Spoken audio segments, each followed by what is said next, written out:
ഇവിടെ സനീഷ് നേരത്തെ justice V R Krishna Iyer പറഞ്ഞിട്ടുണ്ട്, ഈ നീതി നടപ്പായാൽ പോരാ, നീതി നടപ്പാക്കി എന്ന് സമൂഹത്തിന് ബോധ്യപ്പെടുക കൂടി വേണം എന്ന്. ആ നിലയ്ക്ക് വേണം നീതി നടപ്പാക്കാനെന്ന്.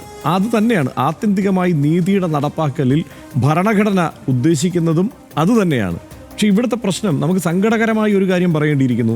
ഈ കോടതിയിൽ നിന്ന് നീതി കിട്ടും എന്ന് അതിജീവിത തന്നെ കരുതിയിരുന്നില്ല എന്ന ഒരവസ്ഥയുണ്ട് എന്നാണ്. അത് ആ ഒരു സാഹചര്യത്തിൽ തന്നെയാണ് ഈ കേസ് നടന്നുകൊണ്ടിരുന്നത്.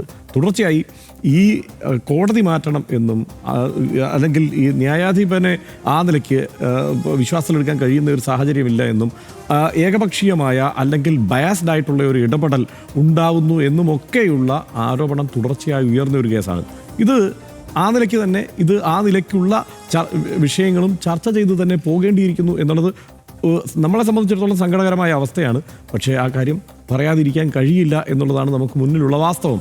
ഇതിൽ നീതി നടപ്പായോ എന്ന് ചോദിച്ചാൽ കോടതി വിധി വരണം, അതിനുശേഷമാണ് അതിൻ്റെ സൂക്ഷ്മമായ അംശങ്ങളെക്കുറിച്ച് പഠിച്ച് നമുക്ക് പറയാൻ കഴിയൂ. പക്ഷേ ഇപ്പോൾ നമുക്ക് മുന്നിലുള്ളത് എന്താണ്? അതായത് ഇവിടെ ഒരു ബലാത്സംഗം നടന്നിരിക്കുന്നു, ക്രൂരമായ ആക്രമണം നടന്നിരിക്കുന്നു, ഈ കൊച്ചി നഗരത്തിൽ നടി ആക്രമിക്കപ്പെട്ടിരിക്കുന്നു എന്നത് നേരത്തെ തന്നെ നമ്മളിപ്പോൾ രാഹുൽ മാങ്കൂട്ടത്തിൻ്റെ കേസിൽ തെളിവുകൾ ആദ്യം വന്നതുപോലെ ഈ കേസിലും ആദ്യം തന്നെ തെളിവുകൾ അന്വേഷണ സംഘത്തിന് മുന്നിൽ എത്തിയതാണ്, കിട്ടിയതാണ്, കോടതിക്ക് മുന്നിൽ എത്തിയതാണ്, ഭരണകൂടത്തിന് മുന്നിൽ എത്തിയതാണ്. അപ്പോൾ അങ്ങനെ ഒരു കേസിൽ പിന്നീട് അതിൻ്റെ തുടർ നടപടികളിലേക്ക് കടക്കുമ്പോൾ കൃത്യമായി ആ പ്രതികളെ പിടികൂടുന്നു, ബലാത്സംഗം നടത്തിയിട്ടുണ്ടെന്ന് കണ്ടെത്തുന്നു.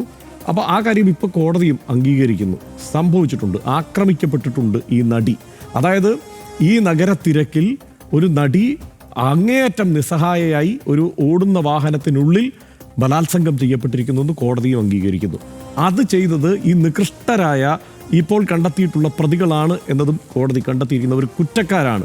ഏറ്റവും പരമാവധി ശിക്ഷ അവർക്ക് ലഭിക്കുക തന്നെ വേണം. കോടതി അതിലേക്ക് നീങ്ങുന്നു എന്നുള്ള പ്രത്യാശ തന്നെയാണ് എനിക്കുള്ളത്. ആ കാര്യത്തിൽ